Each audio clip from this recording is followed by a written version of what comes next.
거룩하신 하나님 아버지, 오늘 우리가 이 말씀을 통해 우리 인생에서 신실하신 하나님의 은혜가 얼마나 큰지 확인하며 세상에서 누릴 수 없는 평강을 누리며 하루하루 살아가게 해 주십시오. 예수 그리스도의 이름으로 기도합니다. 아멘. 20대 중반쯤이었던 걸로 제가 기억합니다. 제 나이 20대 중반쯤이었으니까 한 15년 정도 지난 것 같아요. 청년부에서 같이 신앙생활을 하던 가까운 친구가 있었는데 선교사로 나가기로 결정을 하고 중국이라는 나라를 위해 기도하고 또 그 나라로 이제 떠나는데 그냥 떠나는 것이 아니라 뭐 기도 제목도 만들고 여러 가지 준비를 하죠. 중요한 것 하나가 선교지에서 특히 중국이라고 하는 나라에서는 자기의 본명을 쓸 수 없기 때문에 미션 네임을 좀 짓습니다. 그래서 이 자매였는데 이 자매가 며칠 고심 끝에 기도하며 정해왔어요. 그 이름이 뭐였냐면 아브라함이었습니다. 자매인데 제가 그 이야기를 듣고 아브라함 워낙 좋아했으니까요.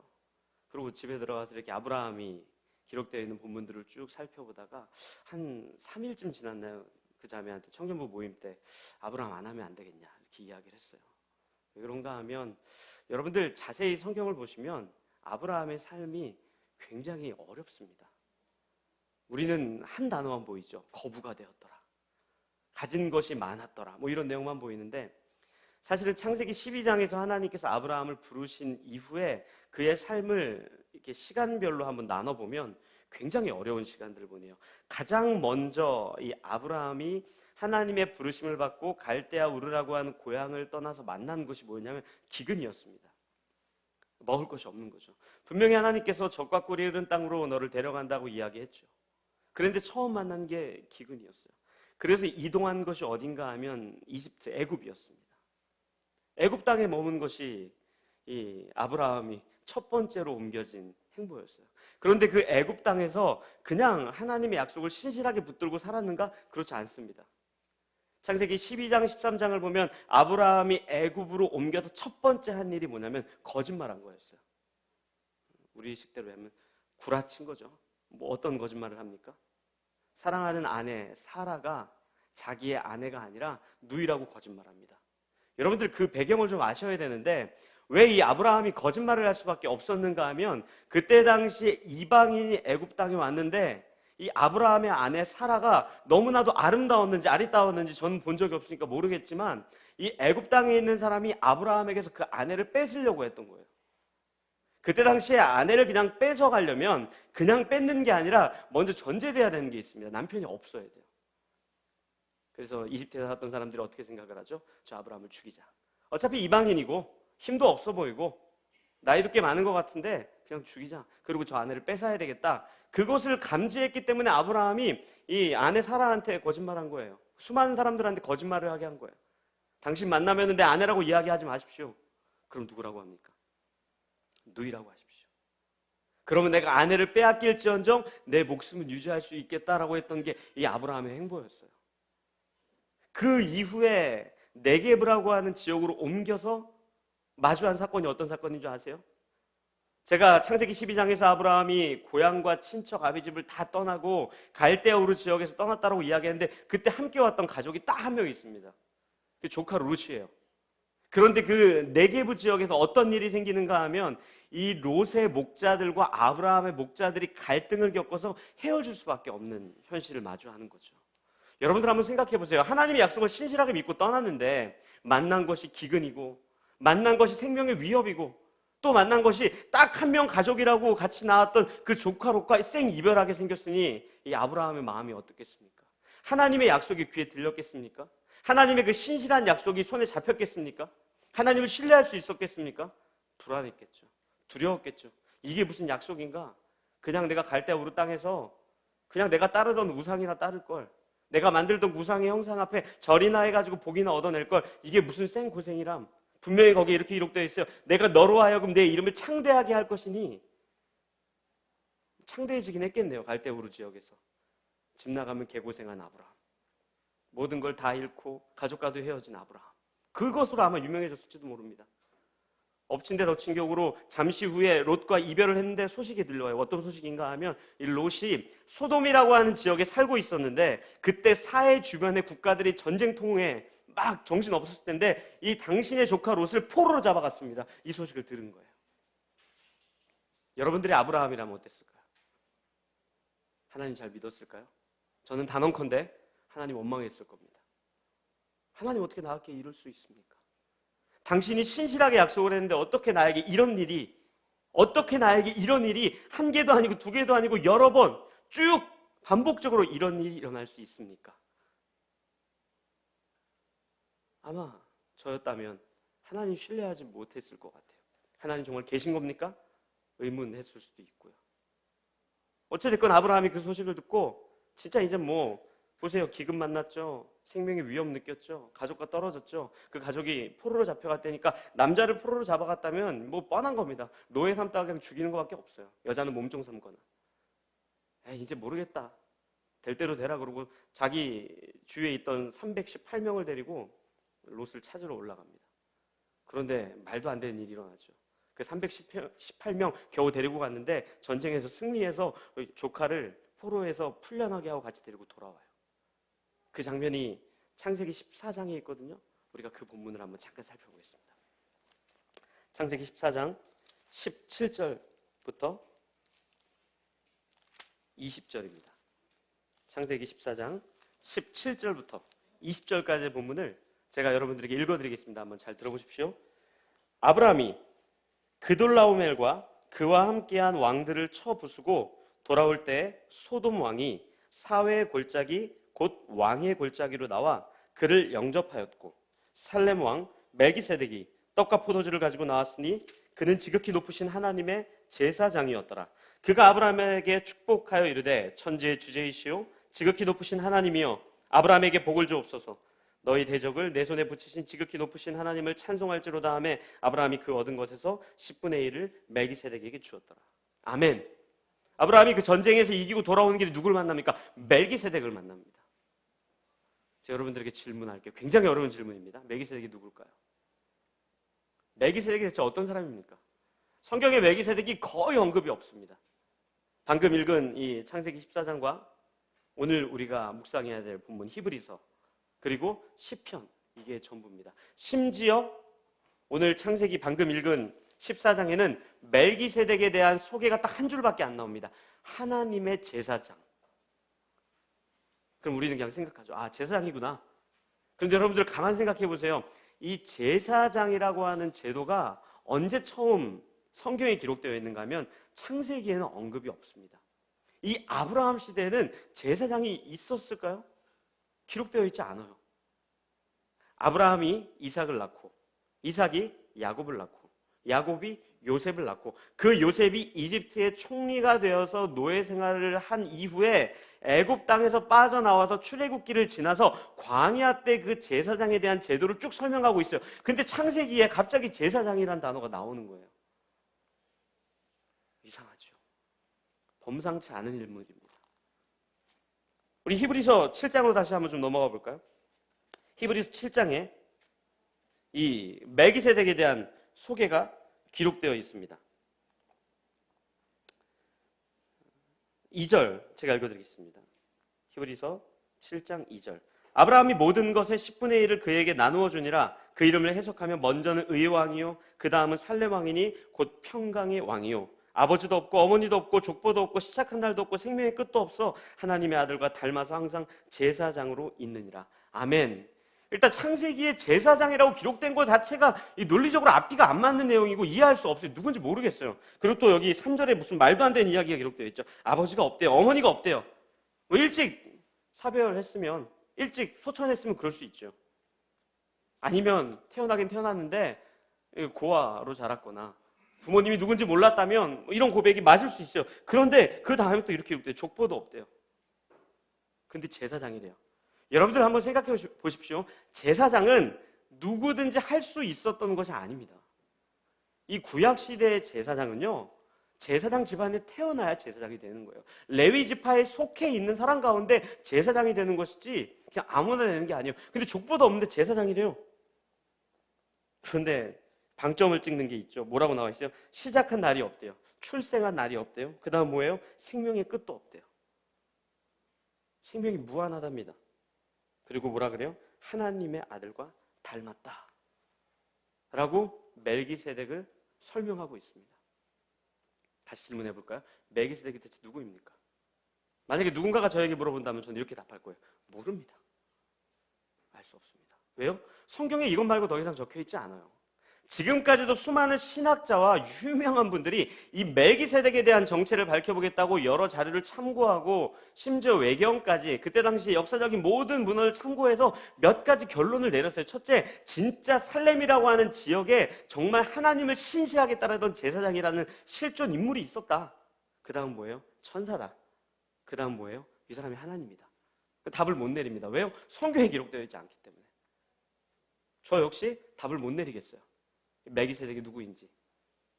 그렇다면 왜 성경에 이 사람은 기록이 되어 있고 왜 답을 못 내리게 했을까요? 누구인지. 히브리서 기자나 창세기 내용은 우리에게 멜기세덱이 누구인지 그것을 밝히는 것이 아니라 멜기세덱이라는 사람이 무엇을 했는지가 훨씬 중요하기 때문에 그가 누구인지 아는 것이 중요한 것이 아니라 멜기세덱이 무엇을 했는지가 굉장히 중요한 거예요.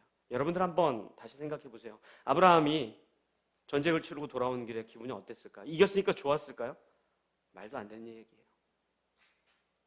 기근을 만나 도망을 다니고 전쟁을 치러야 되고 분명히 하나님께서 약속하신 땅으로 인도하신다 그랬는데 정말 그 자손이 정말 하늘의 별과 같이 많아진다 그랬는데 정말 그 이름을 창대케 한다 그랬는데 지금 남아있는 건 뭐예요? 전쟁에 찢어진 옷을 입고 정말로 노예 생활을 하다 겨우겨우 함께 도망쳐 나온 롯과 318명 올라가는데 318명 멀쩡했을까요? 아마 굉장히 많은 손실이 있었을 거예요. 그리고 그뿐입니까? 사해 주변에 있었던 나라들이 이 아브라함이 그렇게 이겼더라라는 이야기를 듣고 가만히 있었을까요? 언제든지 다시 한번 반격을 노렸을지도 몰라요. 불안한 삶을 살아가고 있는 그에게 마치 이렇게 생각했겠죠. 정말 하나님이 계신가? 나에게 약속했던 그 하나님 있는가? 신실하게 나를 붙들고 계신다라고 이야기했던 그 하나님 과연 어디 계신가라고 질문하고 있는 그에게 멜기세덱이라고 하는 인물을 통해서 하나님께서 무엇을 하시는지를 설명하는 거예요. 히브리서는 또 누구에게 보낸 편지죠? 초대교회 공동체에 보낸 편지예요. 초대교회 성도들이 어떻게 신앙생활했을까요? 힘들었죠. 어려웠죠. 유대교에서 예수를 그리스도로 고백하며 크리스천이 되었는데 잘 되는 일이 하나도 없죠. 여기저기서 얻어 터지죠. 예수 믿는다는 이유 하나만으로 취직도 안 되죠. 도망가야 되죠. 핍박당하죠. 예수 믿으면 잘 돼야 되는데. 그런 그들에게 멜기세덱을 소개하는 거예요. 2021년 살아가는 우리는요. 우리의 신앙은 요즘 어떻습니까? 저는 최근에 정말 하나님 안 계신 것 같다는 생각을 많이 해봤어요. 하나님 내 기도 안 들어주시고 하나님 나에게 위로를 해주셔야 되는데 위로 안 해주시고 하나님 정말 우리의 기도를 들으시는가? 하나님 정말 나를 위로해 주시는가? 하나님 정말 생명의 주관자가 맞나? 정말 나파 하나님 치료하는 그 하나님이 맞나? 정말 전능하신 분이 맞나? 이런 의심 가운데 살고 있는 우리와 초대교회 성도들과 아브라함에게 멜기세덱이라고 하는 인물을 통해 하나님께서 오늘 우리 인생 가운데 무엇을 하시는지를 설명하고 있는 겁니다. 우리가 창세기 14장을 다시 보겠습니다. 전쟁을 마치고 돌아오는 그 아브라함을 이 멜기세덱이 어떻게 합니까? 17절 마지막 절 보면은 나와 그를 영접하였다라고 기록되어 있죠. 이 영접하였단 말이 단순하게 그냥 아브라함을 마주한다, 뭐 이렇게 웰컴한다 이런 개념이 아니라 정말 앉아있던 그 자리에서 일어나서 아브라함을 마주한다는 거예요. 맞이한다는 거예요. 받아준다는 거예요. 그리고 어떻게 해요? 떡과 포도주를 가지고 먹입니다. 혼자라고 생각했던 그 아브라함에게 하나님이 계시지 않을 것 같다라고 하나님 어디 계시냐고 탄식하고 있던 그 아브라함에게 일어나 정말로 아브라함을 안아주며 떡과 포도주를 먹이고 그에게 힘을 불어넣어주고 있어요. 여러분들 예수님께서 복음서에서 수많은 했던 일 가운데 가장 도드라지게 드러난 특징이 뭔지 아세요? 배고픈 자를 먹이는 거예요. 힘든 자를 위로해 주는 거예요. 가난한 자를 안아주는 거고요. 눈물을 흘리고 슬퍼하는 자에게 위로가 되어주시는 거예요. 주님 십자가 달리시는 그날에 제자들 불러놓고 어떻게 해요? 한 상 멋지게 차려주시죠. 먹어라. 예수님 죽으시고 부활하신 이후에 갈릴리 바닷가로 찾아와서 제자들을 만나서 어떻게 하십니까? 조반을 준비해 주시죠. 하나님이 계시지 않는 것 같고, 하나님이 부재한 것 같고, 하나님이 우리의 편을 들어주시지 않는 것 같은 그 절망 가운데 있는 그 아브라함에게 멜기세덱이라고 하는 인물을 통해서, 그가 누구인지는 모르지만 하나님이 너 가운데 함께 하고 있으며 너를 위로하고 있고 너를 먹이고 있고 너를 위하고 있다는 사실을 오늘 우리에게 전달하고 있는 거예요. 예수님 우리를 위해 죄를 용서하시고 십자가를 통해서 우리를 천국 백성 삼아주시는 것만으로 하나님의 사역이 끝이 아닙니다. 오늘 우리를 붙들고 계시고 먹이시고 입히시고 안아주시는 게 하나님이에요. 오늘 그 일을 하고 계세요. 우리 많이들 오해하죠. 주님 2000년 전에 십자가를 지시고 죽으셔서 그 사역 다 이루시고 이제 하늘로 오르셔서 굉장히 편한 보좌에 하나님과 함께 앉아 계셔서 이제 우리를 천국으로 맞이할 준비만 하고 계시구나. 아니요, 그렇지 않습니다. 하나님이 안 계신 것 같은 우리에게 찾아오셔서 따뜻하게 안아주시고 위로해 주세요. 그리고 우리가 같이 읽었던 이 히브리서 7장에 또 멜기세덱을 뭐라고 설명해요? 이렇게 얘기해요. 의의 왕이요. 여러분들 이 의의 왕이라고 하는 이 단어를 그대로 번역하면 어떤 뜻인가 하면 하나님 앞에 설 수 있는 자격을 부여한다, 이런 거예요. 날마다 죄인된 우리를, 아까 얘기했죠. 제 상황이 힘들고 어려우니까 하나님 안 계신 것 같다고 생각하고, 하나님께서 내 기도 제목을 들어주지 않으니까 하나님 전능하신 분이 아니라고 생각하는 우리, 그런 우리를, 하나님 앞에 자격이 없는 우리를 하나님 앞에 날마다 세우시는 그 일을 주님이 오늘 하고 계신 거예요. 여러분들 구약에 있는 제사장들은요, 그냥 지성소로 들어가서 이스라엘 백성들의 죄를 놓고 기도할 뿐이에요. 그런데 우리가 믿는 예수 그리스도는 오늘 우리의 죄를 용서해 주실 뿐만 아니라 자격 없는 우리를 날마다 주 앞에 세워주시고, 날마다 주 앞에 세워주실 뿐 아니라 힘들고 어렵고 고통당하고 정말 환난 날에 핍박을 만나서 정말 어디 쥐구멍이라도 들어가 숨고 싶은 우리를 위로해 주시고 안아주시고 먹이시고 입히시는 하나님인 거예요. 그리고 또 뭐라 그래요? 살렘 왕, 평강의 왕입니다, 이렇게 표현하죠. 여러분들 살렘이라는 단어 여러분들 다 아는 단어예요. 샬롬이라고 하는 단어입니다. 우리가 언제 평강을 누립니까? 아니, 거꾸로 이야기해서 언제 불안해하고 언제 두려워합니까? 복음서를 보면 예수님의 제자들이 언제 가장 두려워하는 줄 아세요? 주님 없을 때예요. 주님 안 계신다 생각했을 때, 주님보다 세상이 더 커 보일 때, 주님보다 문제가 훨씬 많아 보일 때.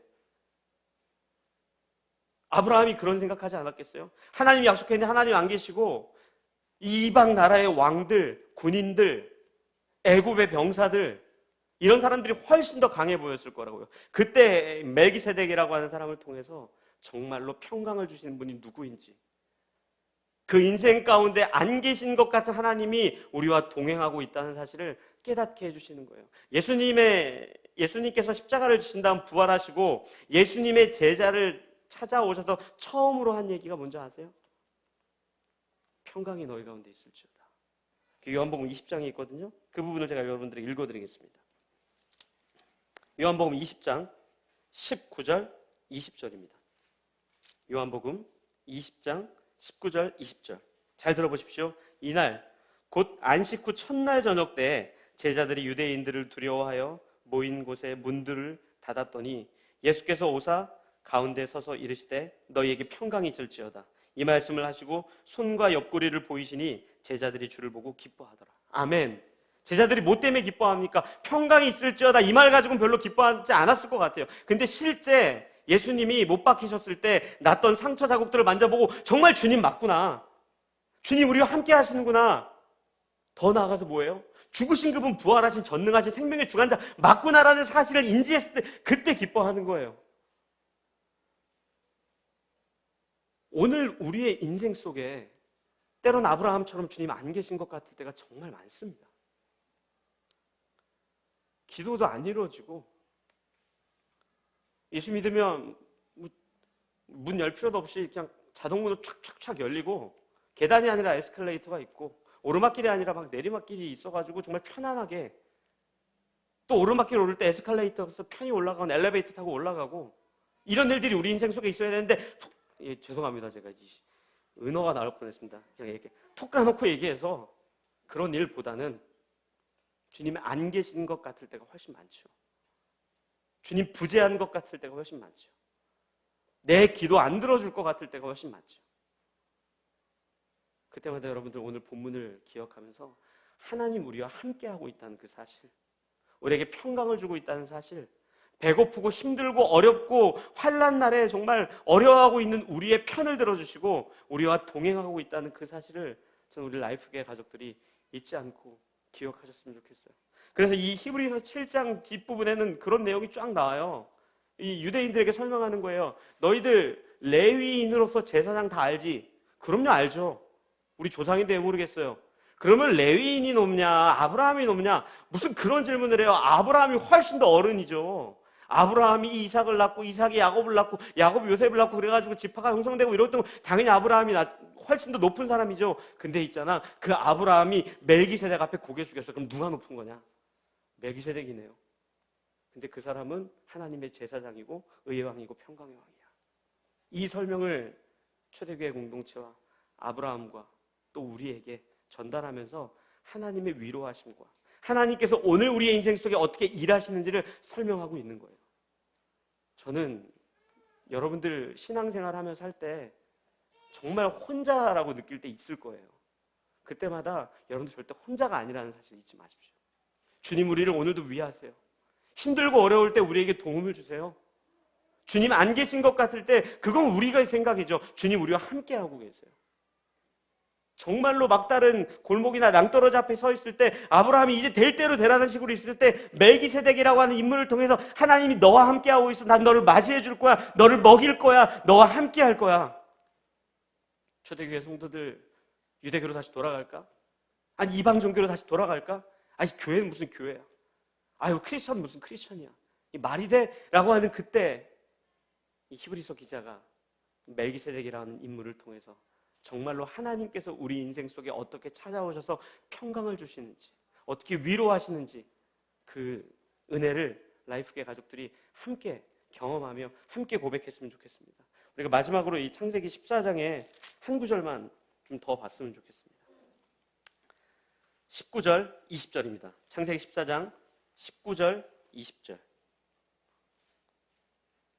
같이 읽겠습니다. 시작. 그가 아브라함에게 축복하여 이르되 천지의 주제이시오 지극히 높으신 하나님이여 아브라함에게 복을 주옵소서. 너의 대적을 내 손에 붙이신 지극히 높으신 하나님을 찬송할지로다 하매 아브라함이 그 얻은 것에서 10분의 1을 멜기세덱에게 주었더라. 아멘.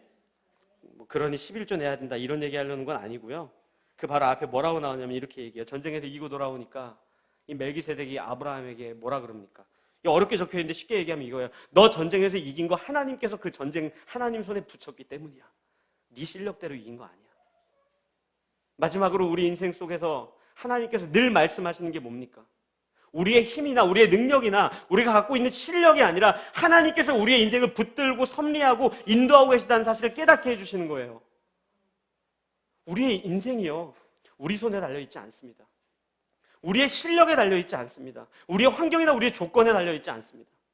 하나님 손에 달려있어요. 이거 믿고 고백하는 게 크리스천이에요. 이 사실을 우리가 믿지 못한다면 어떻게 우리가 예수 믿는다고 고백할 수 있겠어요? 예수님 부적이나 마찬가지죠. 내가 열심히 살다가 힘든 일이 있을 때 당신의 이름 한번 쓸 테니까 그때만 도와주십시오. 내가 좀 괜찮게 살다가 더 괜찮게 살고 싶을 때 당신 카드 한번 쓸 테니까 그때 나에게 더 많은 복을 주십시오. 그런 것이 아니에요. 멜기세덱이 뭐라 그럽니까? 너 힘들었지, 너 어려웠지, 네 힘들었어요, 어려웠어요. 너 배고팠지, 네 배고팠어요. 너 혼자라고 너무나 비참했어, 네 비참했어요. 근데 전쟁에서 이겼지, 네 전쟁에서는 이겼네요. 그거 네 실력 아니야. 하나님이야. 하나님 바라봐. 여러분도 오늘 이 멜기세덱이 행한 일들 한번 싹 정리해 보세요. 우리를 먹이시고 입히시고 우리를 인도하시죠. 우리를 의롭다 칭하시죠. 또 우리를 하나님 바라보게 하시죠. 이게 왜 중요한지 아세요? 우리가 성도라고 이야기할 때 우리가 믿는 믿음의 대상이 누구라 그랬어요? 예수 그리스도라 그랬어요. 그 크라이스트, 이 그리스도라고 하는 단어 안에 그 내용이 함축되어 있는 거예요. 그래서 우리가 믿는 게 예수 그리스도예요. 하이델베르 공부하신 분들 다 아시죠? 크라이스트가 무슨 뜻입니까? 기름 부음을 받은 자라는 뜻이에요. 구약시대에 기름 부음을 받은 자 딱 세 분류밖에 없습니다. 선지자, 제사장, 왕. 선지자는 뭡니까?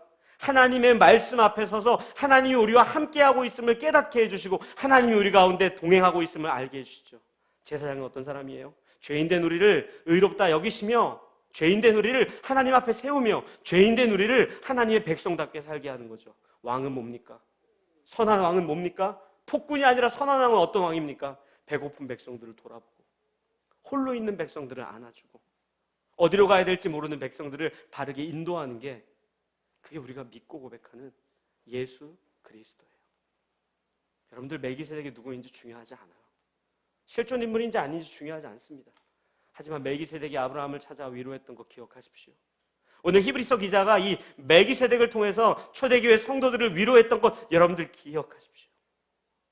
저는 라이프교회 가족들이 힘들고 어렵고 지치고 주님 안 계신 것 같다 생각할 그때마다 이 말씀을 통해 주님 살아 역사하셔서 2000년 전에만 살아계신 하나님이 아니라 태초에만 전능하신 하나님이 아니라 우리가 사도신경 고백할 때마다 전능하사 천지를 창조하신 하나님이라는 그 고백 안에 담겨진 의미, 전능하시기 때문에 천지를 창조하셨을 뿐 아니라 2021년 오늘 내 인생 속에서도 전능하심으로 역사하셔서 나를 위로하시고 인도하시고 하나님 앞에 날마다 세우시는 그 하나님임을 여러분들 기억하시고 위로 얻으십시오.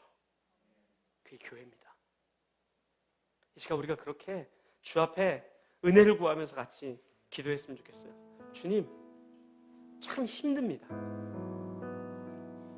혼자인 것 같습니다. 막다른 길밖에 없는 것 같고 다 막혀 있는 것 같습니다. 아브라함이 이제 모르겠다 그랬던 것처럼 우리의 마음이 낙심되어 있습니다. 주님, 나와 함께하는 하나님을 내가 잊지 않고 위로와 소망과 기쁨과 평강을 누리게 해달라고 우리 인생을 주 앞에 온전히 내어 맡겨드리며 주님의 살아계심을 내가 고백하게 해달라고 이 시간 우리가 같이 그렇게 주께 은혜를 구하며 기도하시겠습니다. 기도하겠습니다. 사랑하는 하나님 아버지, 우리와 함께하시는 그 하나님